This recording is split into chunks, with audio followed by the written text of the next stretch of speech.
English is spoken all over the world. But here's something that might surprise you. Two people can speak English perfectly and still misunderstand each other. Sometimes the problem is not grammar. Sometimes it's not pronunciation. Sometimes it's not vocabulary. The real reason is this. English is no longer just one language. It has grown, it has changed, it has traveled all over the world. And that is what we're going to explore today. Today, we're going to talk about something very interesting. We're going to see why English looks and sounds different in different countries. We will also explore why people sometimes argue about which English is correct. And here's the good news. As an English learner, you do not need to worry about these arguments at all. We will look at how English changes over time. We will see how British English and American English became different. And, most importantly, we will understand why these differences are actually a good thing, not a problem. Hello, my friends. Welcome back to Mr. Khan English Channel. My name is Suleiman, and in today's lesson, we are going to explore a very interesting and eye-opening book called The Prodigal Tongue by Lynn Murphy. This book is not like the usual English books.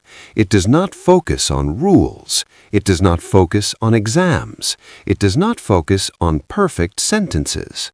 Instead, it helps us understand English itself, how it works, how it changes, and how people actually use it in real life. Before we go deeper, let's first understand the title in very simple English.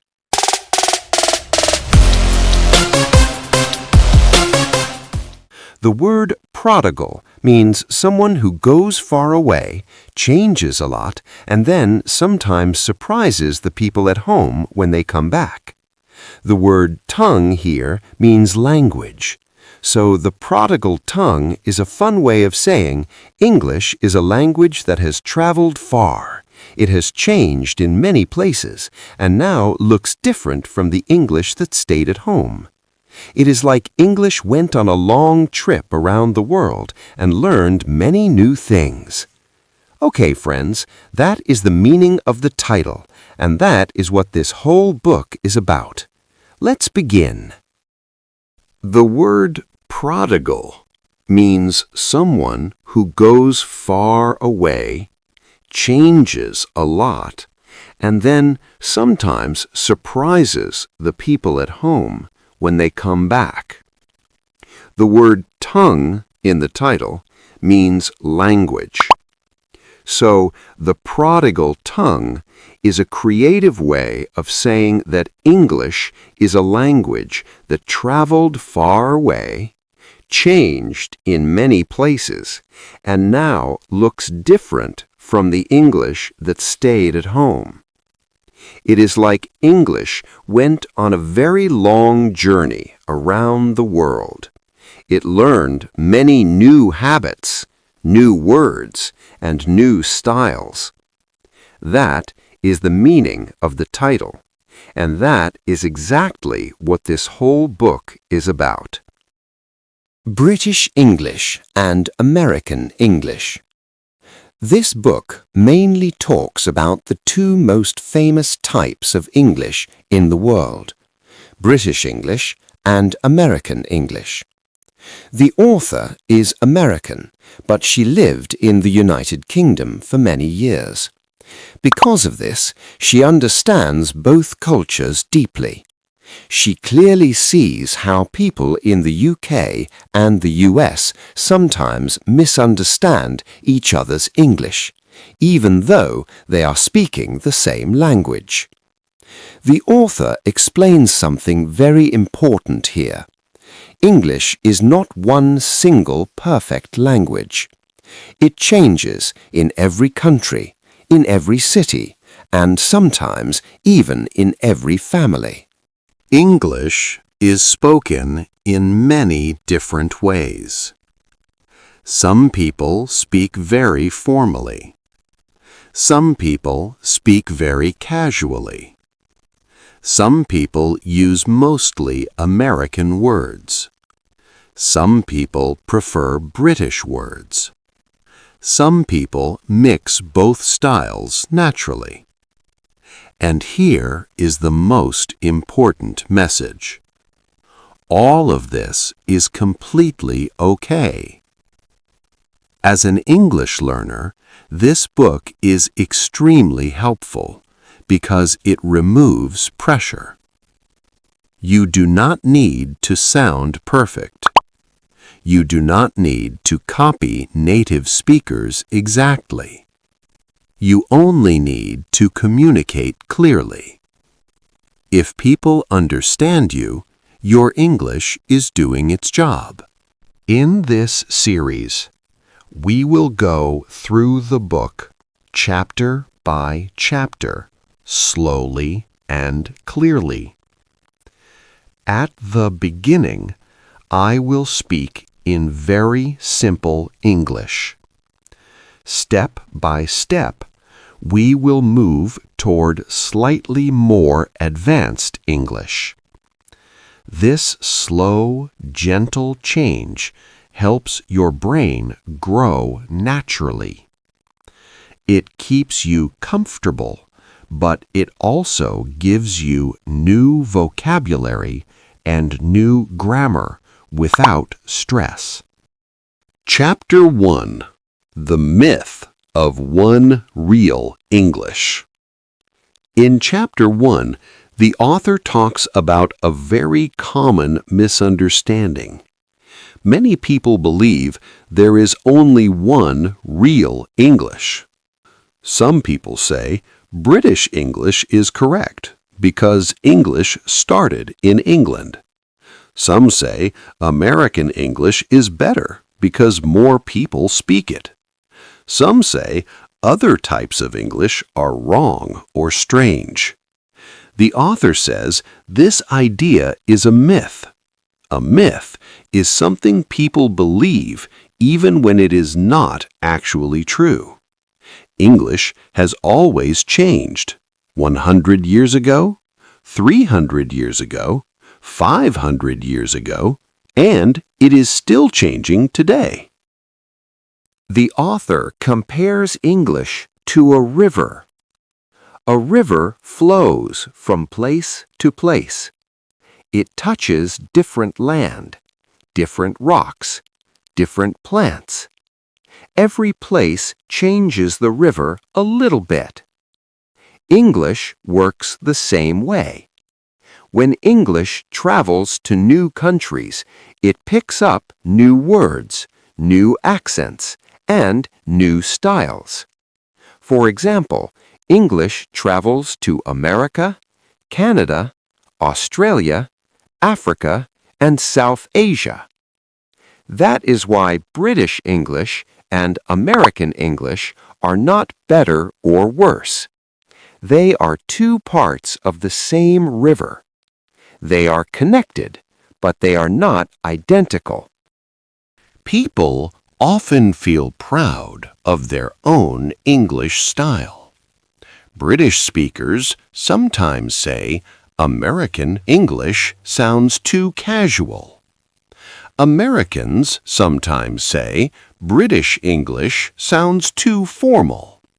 But here is the important part. These opinions come from culture, not from rules. The language is not wrong, it is just different. Let's see some examples. In the UK, people say flat. In the US, people say apartment. In the UK, people say holiday. In the US, people say vacation. In the UK, people say trousers. In the US, people say pants. All of these words are correct. Each word fits its own culture. In Chapter 2, the author talks about judging. British and American speakers often judge each other's English. For example, British English may sound indirect to Americans. Americans may think it is too polite or too complicated. On the other hand, American English may sound too direct or too loud to British speakers. But here is the important part. People are not judging the language. They are judging the culture behind the language.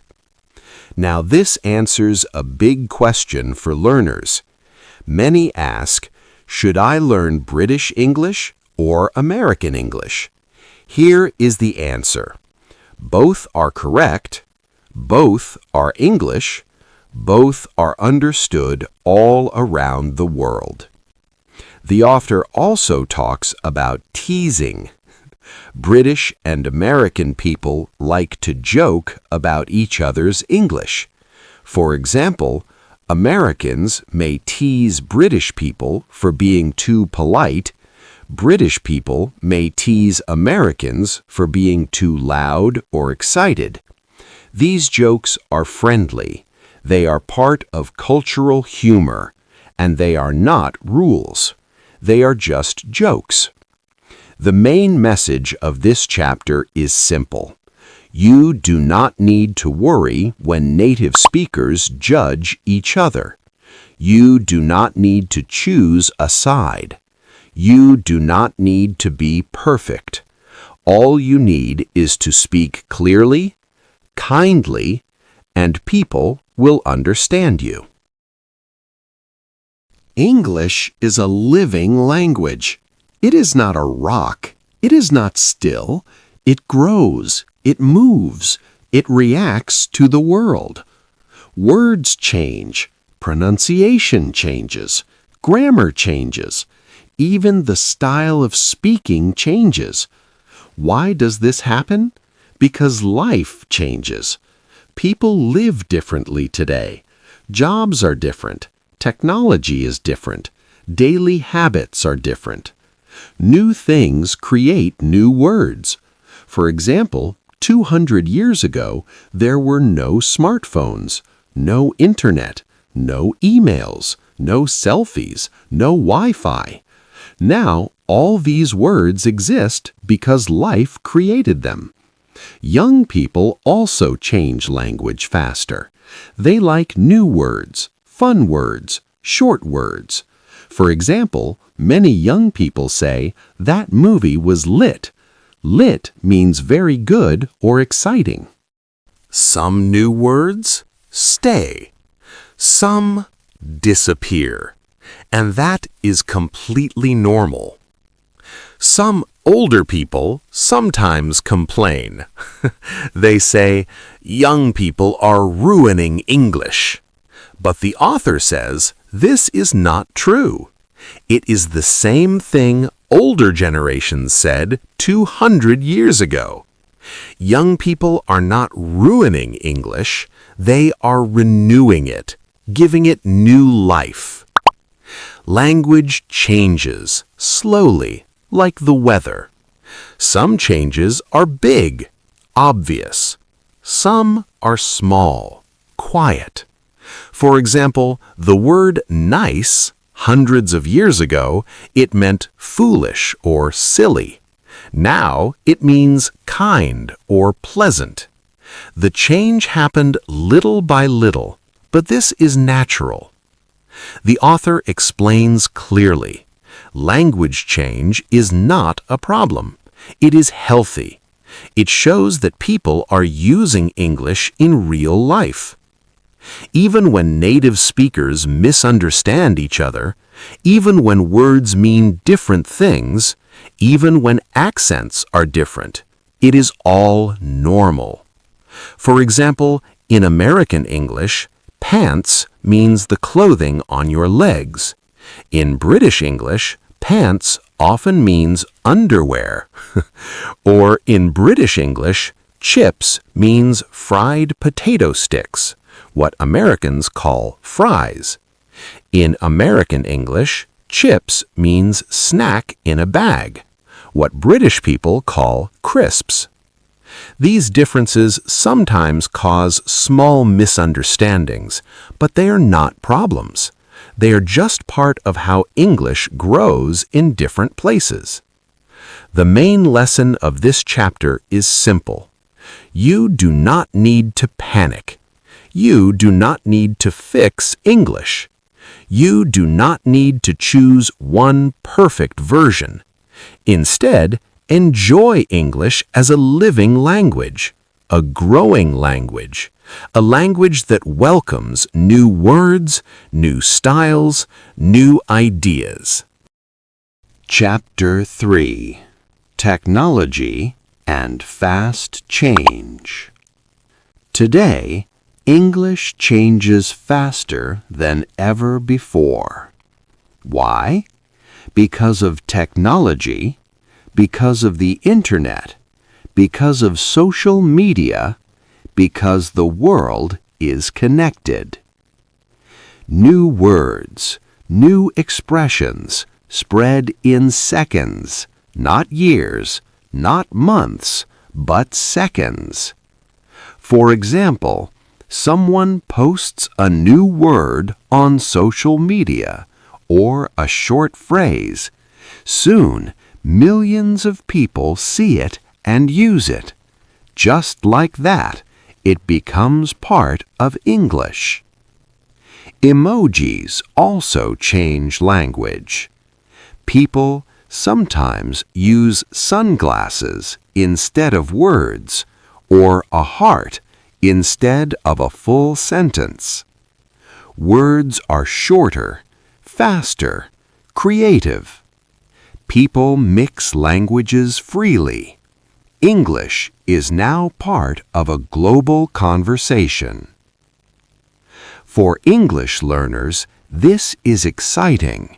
You are learning a language that is alive, moving, changing, growing. You are part of this story. You are part of English as it travels and evolves. This is something very special. So remember, do not worry about changes. Do not stress about new words. Do not try to fix English. Enjoy it, learn it, play with it, because this is English in real life. This book teaches us something very comforting. There is no one correct English. There is only useful English. Your English does not need to sound British or American. If it helps you communicate, it is good English. Every word you learn connects you to the world. Every sentence you understand brings you closer to millions of people. So, keep learning, keep listening, keep noticing, keep growing. I'm Suleiman, and this is Mr. Khan English Channel. See you in the next lesson.